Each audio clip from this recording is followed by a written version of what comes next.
सुवर्णरेखा नदी एक मास मध्य 6 थर बन्या आसिबारु भोगराई ब्लॉक रे 14टी पंचायत पानी घेरे लोक माने नाही नथिबा असुविधार सम्मुखीन हेबा सह भू चाष जमी रे धान चाष नष्ट हो जायछि। चाषी माने मुंडरे हाथ दे बसिछन्ति।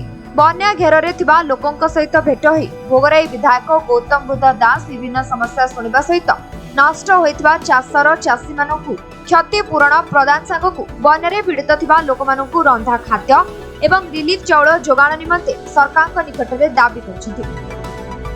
किंतु आमर दुर्भाग्य जे भोगरेवासी गोटे पर गोटे बन्यार सम्मुखीन होउछन्ति। मु तो जानिनी एठी जे अभिज्ञ लोक माने थिबे जानिथिबे गोटे वर्ष रे 1.5 मास 2 मास भितरे 6 थर बन्या आसीबा एटा मु कान उठिबा बिंदु सुनी नै।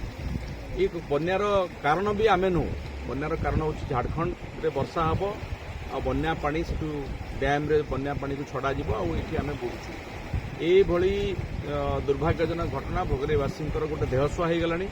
किंतु दुखर विषय होछि सरकार ताकू जेमती रेस्पोंड करबा कथा करू नाहंती। प्रति थर किछि चूड़ा गुड़ सुखिला रिलीफ दवा व्यतीत आमे बहुत डिमांड कला परे गोटे थर चाउल आसिया व्यतीत सरकार पाखरु बन्यांचल लोकों विशेष किसी सुविधा मिल पारि नाही।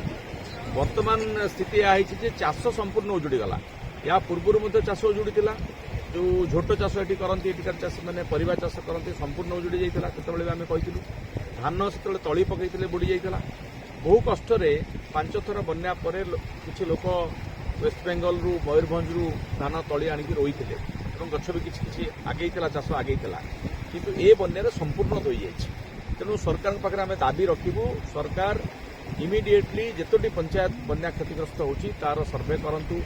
चाष भोगरे अधिकांश पंचायत बर्तमान बन्या द्वारा क्षतिग्रस्त होती विशेषकर उत्तर पटे थिबा पंचायत गुड़िक।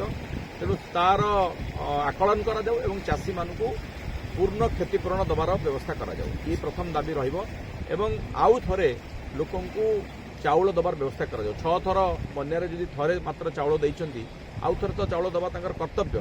तेणु आम दाबी करूँ प्रत्येक परिवार को जमी गोटे थर जाइए चाउल व्यवस्था करा जाए। भोगराईरू शिवनारायण पात्रंक रिपोर्ट समय लाइव।